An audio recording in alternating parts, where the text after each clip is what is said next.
IT class 10 उसमें हम लोग आज एक क्वेश्चन देखते हैं। क्वेश्चन हमारे पास है what are the 7 C's of effective communication. थोड़ा क्वेश्चन को समझने की कोशिश करते हैं। इफ़ेक्टिव मतलब होता है जो अच्छी हो या जिससे हमें कुछ लाभ मिले, है ना। जो हम कहना चाह रहे हैं, जो हम कम्युनिकेशन मतलब बातचीत करना, मतलब हम जो बातचीत करना चाह रहे हैं वो हम कर पाएँ, जो हम इन्फॉर्मेशन दूसरे को देना चाह रहे हैं वो दे पाएँ और उससे जो इन्फॉर्मेशन मिले वो हम अच्छे से समझ पाएँ और ऐसे हम लोग अच्छे से बातचीत कर पाएँ। उसको बोलते हैं इफ़ेक्टिव, मतलब जिससे हम लोग का काम हो, जिससे कोई लाभ हो, ठीक है, जिससे हम समझ पाएँ दूसरे को और उसकी बातें हम समझ पाएँ और अपनी बातें हम कह पाएँ, तो इसको बोलते हैं इफ़ेक्टिव, ठीक है। और 7 C's, अब देखिए सी मतलब क्या होता है, ये हो गया सी, ABC वाला सी, तो ऐसे करके 7 C हैं। 7 C मतलब इससे कोई वर्ड होगा जिसकी स्टार्टिंग सी से होगी, ये भी सी सी सी सी सी सी, तो 7 शब्द हैं जो सी से शुरू हो रहे हैं, इसलिए इसको बोलते हैं 7 C's, मतलब 7 C हम लोग देखेंगे। तो ये 7 C क्या होते हैं, तो यहाँ पर शुरू करते हैं। तो यहाँ द से शुरू करेंगे। The 7 C's of effective communication are, तो पहला क्लैरिटी, सी कंसाइजनेस, सी तीसरा concrete, C correctness, C coherence, C completeness, C और कर्टिसी, सी सब में सी है इसलिए इसको 7 C's बोलते हैं। तो यहाँ पर इसको हम लोग एक एक समझते हैं कि इफ़ेक्टिव कम्युनिकेशन में क्या क्या चीज़ें ज़रूरी हैं। सबसे पहले क्लैरिटी, क्लैरिटी क्लियर, हम लोग समझ सकते हैं कि हमारा जो मैसेज होता है वो क्लियर होना चाहिए। मैंने कोशिश की है इसको शॉर्ट लैंग्वेज में लिखने की, आप इस लैंग्वेज को मॉडिफाई कर सकते हैं। द मैसेज, क्योंकि हम लोग मैसेज डिलीवर करना चाह रहे हैं, मैसेज देना चाह रहे हैं, तो द मैसेज मस्ट बी, मतलब ऐसा होना ही चाहिए, must be clear and transparent. अब ट्रांसपेरेंट मतलब होता है जिसके आर पार देखा जा सके। जैसे मान लीजिए ग्लास है, ग्लास के हम लोग इधर देखते हैं तो इधर क्या चीज़ रखी है वो हमें दिख जाता है, तो इसको बोलते हैं ट्रांसपेरेंट, जिसके आर पार देखा जा सके। फिजिक्स में स्टडी करते हैं हम लोग लाइट में इसको, तो ट्रांसपेरेंट मतलब होता है जिसके आर पार देखा जा सके। मैसेज ट्रांसपेरेंट है, मतलब मैसेज में क्या चीज़ है वो हम समझ पाए, मतलब उसमें कोई सीक्रेट भाषा में या फिर इधर उधर, है ना, इनडायरेक्टली ना लिखा हो, डायरेक्ट चीज़ें बताई गई हों, सीधा समझने के बाद हमें पता चल जाए। वो एकदम क्लियर होना चाहिए और एकदम ट्रांसपेरेंट होना चाहिए, मतलब उसमें कुछ भी सीक्रेट नहीं होना चाहिए, ठीक है।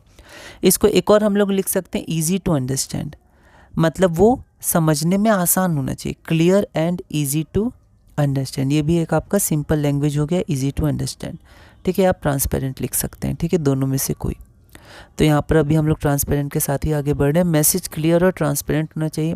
कंसाइजनेस, कंसाइज मतलब होना चाहिए शॉर्ट में, कुछ भी ऐसे शब्द या ऐसे वाक्य का प्रयोग ना हो जिसका मतलब कोई ऐसा ज़रूरत है नहीं। कम शब्दों में एकदम सटीक इन्फॉर्मेशन जो हम देना चाह रहे हैं, तो कम शब्दों में हमें इन्फॉर्मेशन देनी है। बहुत ज़्यादा अननेसेसरी, नेसेसरी मतलब जिसका काम हो, अननेसेसरी, अन लग गया मतलब जिसका काम ना हो, जैसे ऑर्गेनाइज्ड अनऑर्गेनाइज्ड, नेसेसरी अननेसेसरी, ठीक है। तो अननेसेसरी वर्ड्स नहीं होने चाहिए। तो the message should be brief, brief मतलब शॉर्ट, शॉर्ट को ब्रीफ भी कहते हैं, शॉर्ट होना चाहिए message. It should not contain, contain मतलब उसके अंदर होना, तो मैसेज के अंदर अननेसेसरी वर्ड्स नहीं होने चाहिए, मतलब वो कंटेन नहीं करना चाहिए अननेसेसरी वर्ड्स। अननेसेसरी मतलब जिसका काम ना हो, ऐसे शब्दों का प्रयोग या वाक्यों का प्रयोग नहीं होना चाहिए। तीसरा है कॉन्क्रीट, कॉन्क्रीट मतलब एकदम स्पेसिफिक, ठीक है, जो बात कहना चाह रहे हैं वो सारी चीज़ें होनी चाहिए। मान लीजिए हम लोग को जो इन्फॉर्मेशन देनी है वो इन्फॉर्मेशन होना चाहिए, जो डिटेल देना है वो डिटेल होना चाहिए, और जो फैक्ट्स देने हैं, फैक्ट्स मतलब बातें कहनी, वो बातें कहनी चाहिए। स्पेसिफिक मतलब जिसके बारे में उसी के बारे में, स्पेसिफिक किसी विशेष चीज़ के बारे में बतानी है तो उसी के बारे में हम लोग फैक्ट्स बताएंगे, इन्फॉर्मेशन बताएंगे, डिटेल्स बताएंगे, इधर उधर का नहीं। जैसे कॉन्साइज था वैसे ही कॉन्क्रीट है, मैसेज में स्पेसिफिक फैक्ट्स, इन्फॉर्मेशन और डिटेल्स होना चाहिए। अगला करेक्टनेस, करेक्टनेस अभी नेस हटा दें तो करेक्ट हो गया, तो मैसेज क्या होना चाहिए, करेक्ट होना चाहिए। कई बार क्या ग्रामर मिस्टेक और स्पेलिंग मिस्टेक्स होती हैं जिसके कारण दिक्कत होती है, तो मैसेज में grammar mistake, spelling mistake, punctuation mistake ये सब नहीं होना चाहिए। तो the message should be correct, message को करेक्ट होना चाहिए ग्रामर में, स्पेलिंग में आदि और भी चीज़ों में। कोहेरेंस, कोहेरेंस मतलब होता है एक लॉजिकल ऑर्डर में मैसेज होना चाहिए। क्या बात पहले कहनी है, उसके बाद अगली बात, उसके बाद अगली बात, उसके बाद अगली बात, उसके बाद एंड कर देना है, ठीक है। ऐसा नहीं जो बाद में कहनी है उसको पहले कह दिया, जो पहले कहनी थी उसको थोड़ी देर बाद कह दिया, फिर घुमा फिरा के फिर ऊपर नीचे कह दिया, ऐसे नहीं। फर्स्ट सेकेंड थर्ड एक प्रॉपर ऑर्डर में होना चाहिए, कोहेरेंस होना चाहिए, ठीक है। The ideas in the message, जो भी आइडियाज़ है, जो भी बातें आप कहना चाहते हैं, शुड बी कनेक्टेड, वो एक दूसरे से कनेक्टेड होना चाहिए, प्रॉपर ऑर्डर में होना चाहिए, इन प्रॉपर ऑर्डर।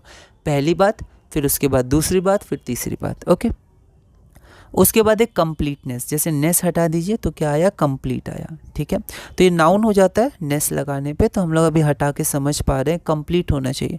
तो मैसेज शुड बी कंप्लीट। ठीक है, मान लीजिए मैसेज आपका कंसाइज है, मैसेज आपका कॉन्क्रीट है, जो बात कहनी वही कहनी, लेकिन कंप्लीट नहीं, आप कुछ बात भूल गए, तो ऐसा नहीं होना चाहिए। आपका मैसेज कंप्लीट भी होना चाहिए, जो जो आपको कहना है वो सब आपको कहना है उसमें। The message should be complete, message को कंप्लीट होना चाहिए। It should contain all necessary, यहाँ द लगा सकते हैं, ऑल द।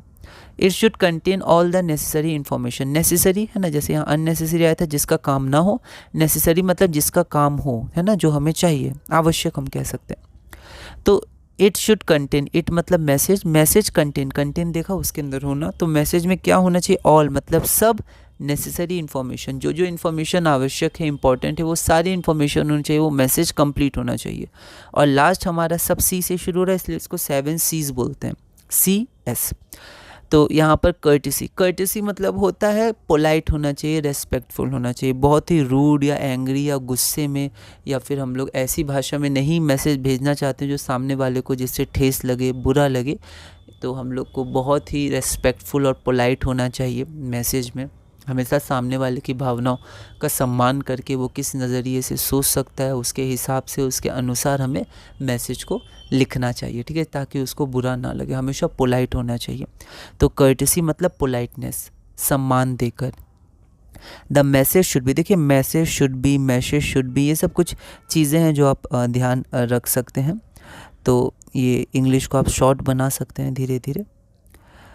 तो the message should be polite, polite मतलब नम्र, बहुत ही आराम आराम से बात करना है, धीरे धीरे बात करना है, समझ कर बात करना है ना, अपनी ही सिर्फ नहीं कहना है, उधर से भी जो फीडबैक मिले उसके अनुसार हमें कहना है। तो जब हम मैसेज भेजें तो हमें बहुत ही पोलाइट रहना चाहिए और रेस्पेक्टफुल रहना चाहिए, रेस्पेक्ट के साथ बात करना चाहिए, और वैसे शब्दों का प्रयोग नहीं करना चाहिए जो नहीं करना चाहिए हमें। ठीक है, तो सही शब्दों का प्रयोग करना चाहिए, पोलाइट रहना चाहिए, जो भी बात हमें कहनी है उसको पोलाइट वे में कहना चाहिए।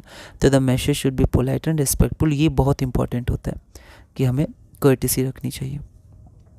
तो ये 7 C हो गए, एक बार और देख लेते हैं। पहला C से क्लैरिटी, दूसरा C से कंसाइसनेस या कंसाइज भी से कह सकते हैं, तीसरा C से कॉन्क्रीट, चौथा C से करेक्टनेस, पांचवा C से कोहेरेंस, छठवा C से कंप्लीटनेस और सातवां C से कर्टेसी। ठीक है, तो ये हमारे पास 7 C हो गए। तो इस वीडियो में हमने ये क्वेश्चन किया, इंपॉर्टेंट क्वेश्चन है, आप इसको देख सकते हैं, लैंग्वेज आप देख सकते हैं इसकी, और इसी तरह धीरे धीरे हम लोग क्लास 10 IT में आगे बढ़ेंगे।